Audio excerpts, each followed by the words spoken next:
Chers frères et sœurs, la médecine nous apprend et nous recommande qu'il faut marcher pour vivre. Et marcher régulièrement, d'autant plus qu'on approche du terme de la vie. C'est-à-dire qu'on entre dans la vie, quoi. Marcher régulièrement et manger sainement pour entretenir notre corps. Le muscle du cœur lui-même a besoin d'être fortifié par l'exercice physique, et nous le savons bien. Dans la lettre aux Éphésiens, l'apôtre Paul s'adresse aux chrétiens des premiers temps de l'Église, à nous aujourd'hui, alors que lui-même connaît les épreuves de la captivité. L'homme extérieur est prisonnier, mais l'homme intérieur, le cœur d'apôtre, est rendu fort par l'Esprit du Père. C'est dire que notre cœur a grand besoin d'être animé par un souffle qui n'est pas seulement le souffle extérieur, mais le souffle du Saint-Esprit. Dans sa prière, Paul ne pense pas à lui, mais aux autres, ses frères et sœurs dans la foi qui sont à Éphèse, à travers lesquels se répand peu à peu dans le monde entier la connaissance de l'amour du Christ. C'est pourquoi l'apôtre demande dans sa lettre que le Père nous arme de puissance par son esprit, pour que se fortifie en nous l'homme intérieur, c'est-à-dire le cœur. Pour que se fortifie en nous l'homme intérieur et que Dieu fasse en nous sa demeure, qu'il fasse, dit-il, habiter le Christ en nos cœurs par la foi. Cette habitation du Christ au cœur de l'Église, nous l'accueillons par la foi, pas par nos œuvres. Où est notre cœur? Où se trouve le cœur de l'Église? Avons-nous un cœur unique? Qui demeure en vérité en profondeur dans le cœur humain? Dieu seul. Dieu seul demeure permanence au tréfonds du cœur humain. Il est le véritable ami, comme disait Thérèse d'Avila que nous fêtions hier. Sans lui, et du coup sans nous quitter nous-mêmes pour l'aimer, lui, nous ne pouvons ni ne voulons rien faire. Pas seulement nous ne pouvons rien faire, mais même notre vouloir va finir par s'affaisser. Alors nous aurons peut-être des désirs, des pensées, mais le vouloir ne suivra pas. Voilà. Parce que tout vient de Dieu.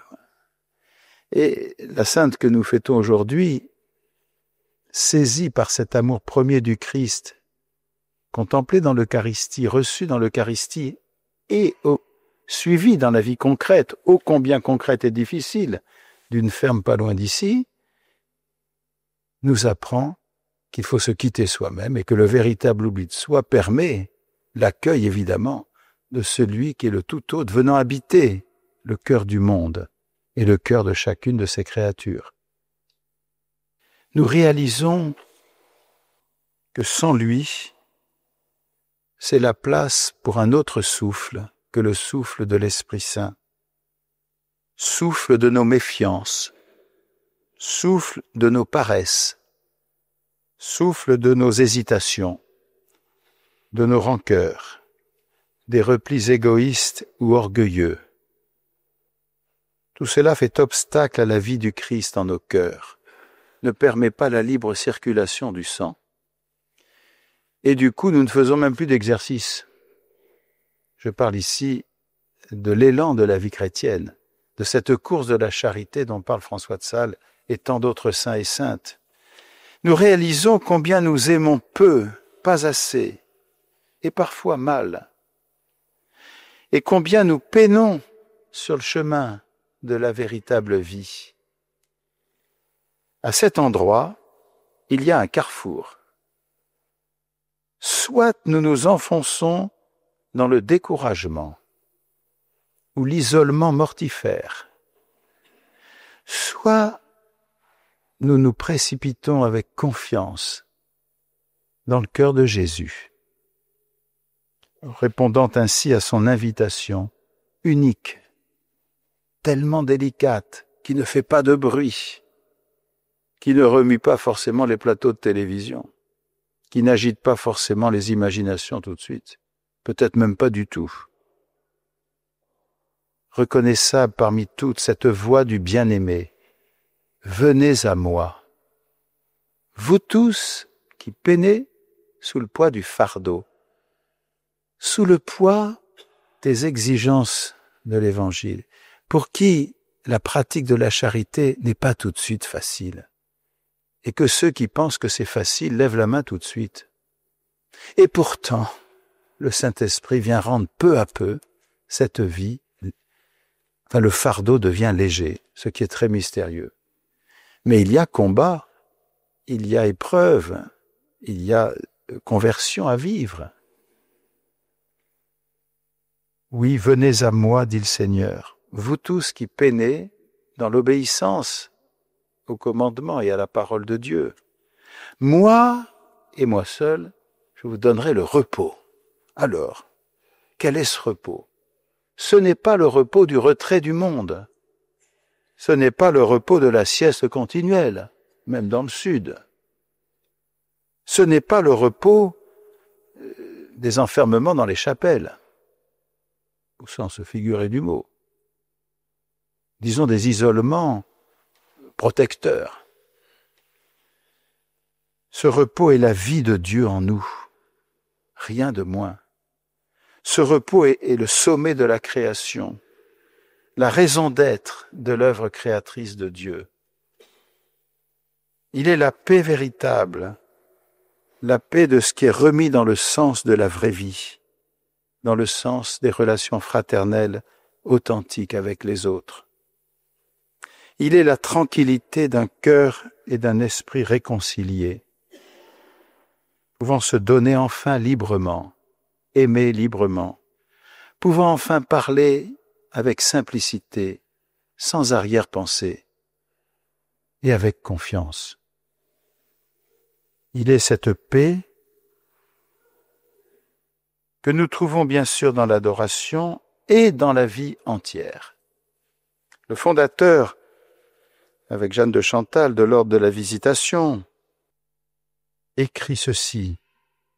Sainte Marguerite Marie, ne l'oublions pas, en est l'héritière.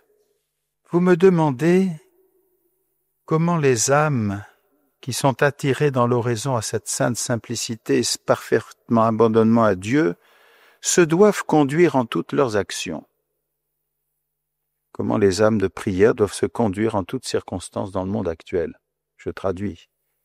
Je réponds, c'est toujours François de Sales ici, que non seulement dans l'oraison, mais en la conduite de toute leur vie, ces âmes doivent marcher invariablement en esprit de simplicité, abandonnant et remettant toute leur âme, leurs actions et leur succès au bon plaisir de Dieu, par un amour de parfaite et très absolue confiance, se délaissant à la merci et aux soins de l'amour éternel que la divine providence a pour elle. Dans une lettre à Sœur de la Barge du 22 août 1689, et que le pape François reprend dans sa lettre encyclique sur le Sacré-Cœur, Sainte Marguerite Marie écrit elle-même « Il faut que ce divin cœur de Jésus soit tellement substitué en la place du nôtre, que lui seul vive et agisse en nous et pour nous, que sa volonté puisse agir absolument sans résistance de notre part, et enfin que ses affections, ses pensées et ses désirs soient en la place des nôtres, mais surtout son amour, qui s'aimera lui-même en nous et pour nous. Et ainsi, cet aimable cœur nous étant tout en toutes choses, nous pourrons dire avec saint Paul que nous ne vivons plus, mais que c'est lui qui vit en nous.